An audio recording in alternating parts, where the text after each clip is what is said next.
Magandang gabi po mga kapatid. Bago po tayo umalis, manalangin po muna tayo. Amen.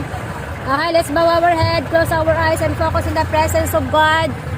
Manalangin po tayo mga kapatid. Hallelujah. Father God in heaven, maraming salamat po sa araw na ito, Ama. Na ibinigyan niyo po kami ng kalakasan ng pangatawan, Panginoon. Salamat po. Sa araw na ito, Ama, kami po ay uuwi na po sa aming tahanan. Dalangin po namin na kami po yung iniingatan, Panginoon, sa aming pag-uwi, sa aming pagbiyahe, Panginoon. Dalangin po namin, Ama, na ang aming sasakyan na ito, ibalutan mo po na yung banal na dugo. Ilayo po kami sa disgrasya o namang kapahamakan, o Diyos. Dalangin po namin si Kuya Driver. Father God, bigyan niyo po siya ng malinaw na paningin at kalakasan ng pangatawan, o Diyos. Dalangin namin, o Diyos, na ang aming biyahe na ito ay ilayo po sa anumang mga disgrasya o ng mga pamakan, Panginoon. Makauwi po kami ng ligtas, Panginoon. Ingatan niyo po kami, Lord. Ito po aming samot dalangin sa tanging pangalan ni Jesus.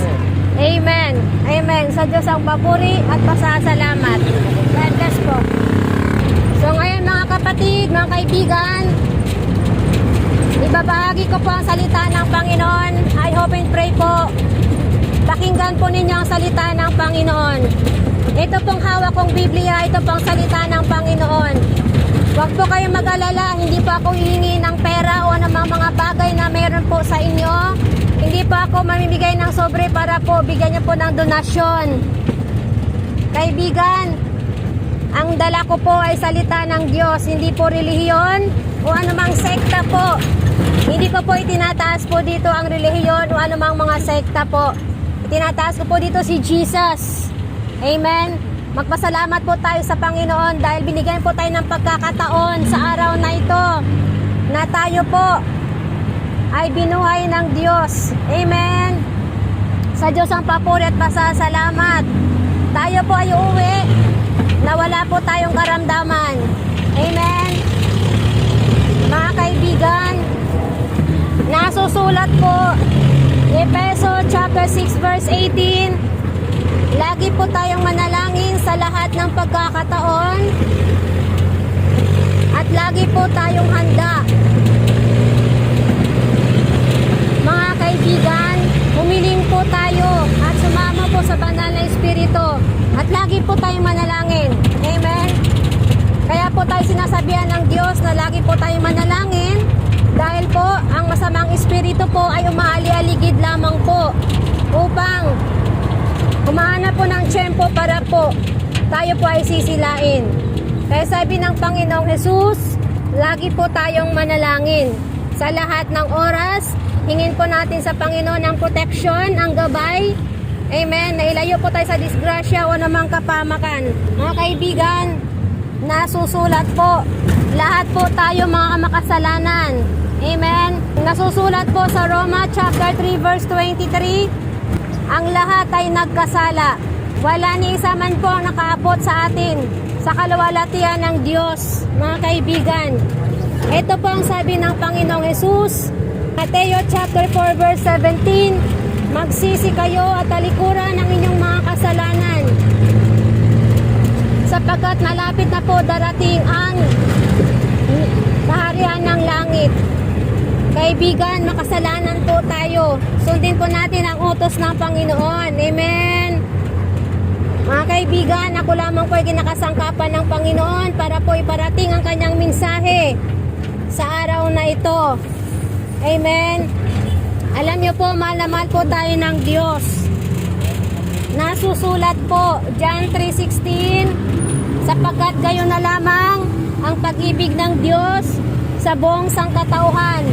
Kaya ibinigay niya po ang kanyang bugtong na anak upang ang sinuman pang sumampalataya ay hindi po mapapahamak, kundi po magkaroon ng buhay na walang hanggan. Kaibigan, mahal na mahal po tayo ng Panginoon.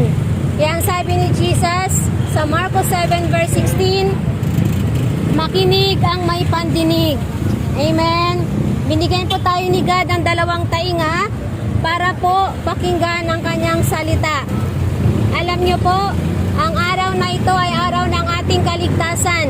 Hindi po natin mapapromise, brothers and sisters, na tayo po ikabagan pa po ng Panginoon na mabuhay bukas. Dahil po, sa bawat tiktak ng orasan, may binabawian po ng buhay. Kaya, lagi po tayong manalangin. Magsisi po tayo sa ating mga kasalanang nagawa. Kung ganang atin lang po, hindi natin maliligtas ang ating sarili sa kaparusahan ng Diyos Ama. Pinako po si Jesus, 2,000 years ago na po nakalipas dahil po sa ating kasalanan. Tayo po ay niligtas ng Panginoong Jesus sa kaparusahan po. Amen. Dahil po tayo po ay nagkasala. Ang Panginoon po ay wala pong kasalanan, mga kaibigan. Pero po, siya po ang nagtubos po sa atin, sa ating kasalanan, sa krus ng Kalbaryo, kaibigan. Amen. Alam niyo po, ang sabi po sa Biblia, ang mga tao po na magpatuloy po sa pagkakasala, Roma chapter 6 verse 23, ang kabayaran ng kasalanan ay kamatayan.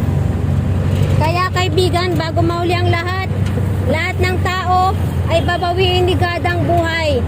Kaya bago po mahuli ang lahat, nawa po tanggapin po natin si Jesus na ating Panginoon at tagapagligtas. Amen po. Alam niyo po mga kaibigan, itinakda po ang tao na minsan lamang po mamatay. Pagkatapos po noon ay paghuhukom na po, mga kaibigan. Amen po. Praise God. Hallelujah. Mga kaibigan, nasusulat po Juan chapter 3 verse 36.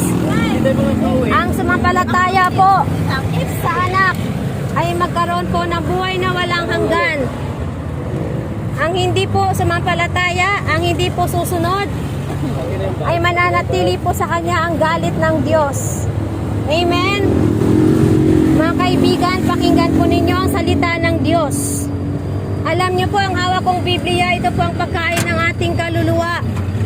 Mateo chapter 4 verse 4, hindi lamang po nabubuhay ang tao sa tinapay, kundi po sa salita ng Diyos. Ito po, Biblia. Kaya sabi ng Panginoon, nasusulat po dito, huwag po nating kaligtaang basahin ang aklat ng kautosang ito, mga kaibigan. Pagpulay-bulayan po natin ito araw at gabi upang matupad po natin ang nakasaad po dito. Alam niyo po, sumagot po si Jesus sa John chapter 14 verse 6. Si Jesus ang daan ng katotohanan at ang buhay. Alam niyo po, kung tayo po ay lumapit sa Panginoon, magsisihan po natin ang ating kasalanan, patatawarin tayo ng Diyos. Amen. Kaya mga kaibigan, lumapit po tayo sa ating Panginoon dahil siya po ang ilaw ng sanlibutan. Siya po ang tinapay ng buhay. Si Jesus po ang pagkabuhay. Si Jesus po, ayon po sa banal na kasulatan, sa Isaiah chapter 9 verse 6, si Jesus po ang kahangahangang tagapayo. Si Jesus po ang makapangyarihang Diyos. Si Jesus po ang prinsipe ng kapayapaan. Si Jesus po ang walang hanggang Ama. Amen po. God bless po, sister. Ingatan po kayo sa inyong pagbaba sa pangalan na Jesus. Hallelujah. Praise the Lord. Ayan po mga kaibigan. Sundin po natin ang utos ng Panginoon. Dahil kung iniibig po natin si Jesus, susundin po natin ang kanyang utos. John chapter 14 verse 15, ang wika ng Panginoon, kung iniibig ninyo ako, susundin ninyo ang aking mga utos. Kaya po, sabi ni God, tayo po ay magbasa ng Bible. Babasahin po natin ito, kaibigan. Amen? Sumunod po tayo. Dahil nasusulat po, ang Hangaral, chapter 12, verse 13. Ang sabi po ng Panginoon, magkaroon tayo ng banal na takot sa Kanya. Susundin po natin ang Kanyang utos. Yan po ang buong katungkulan natin sa Panginoon.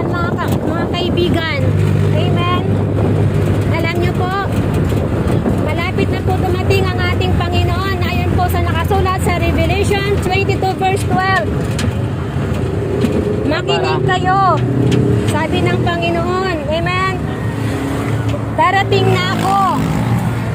Dala ko ang gantimpala ng bawat isa ayon sa kanyang ginawa. Kaya mga kaibigan, maghanda po tayo palagi dahil darating po ang Panginoon na hindi natin nalalaman. Amen. Si Jesus po ang Alpha at ang Omega. Si Jesus po ang una at huli. Si Jesus po ang simula at wakas. Kaya manalig po tayo sa ating Panginoon. Amen. Alam nyo po, kapag hindi po ninyo ipinakinggan ang salita ng Panginoon, hindi nyo po ito'y sinasabuhay, mapapahamak po ang kaisa-isa nating kaluluwa sa impyerno. Lahat po ng tao po ay papawiin po ni God ang buhay. Kaya siguraduhin po natin mga kaibigan na tayo po ay magbagong buhay. Sapagkat nasusulat po, Ezekiel chapter 33 verse 11, hindi po natutuwa ang Diyos sa mga taong makasalanan na namamamatay sa kanyang kasamaan.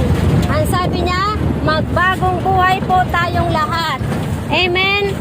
Sa Diyos ang papuri at pasasalamat. Ako po ay bababa na. Maraming salamat po sa inyong pakikinig. God bless us all po. Ingatan po tayo ng Panginoon sa pangalan ni Jesus. Amen. Tandaan niyo po lagi, mahal na mahal po tayo ni Jesus. Amen. Jesus loves you. Jesus waiting for you. Repent. Amen. Sa Diyos ang papuri at pasasalamat. God bless us all. God bless Kuya. Ingatan po ikaw sa iyong biyahe. Sa pangalan ni Jesus. Amen. Ayan, nakababa na po ako sa jeep.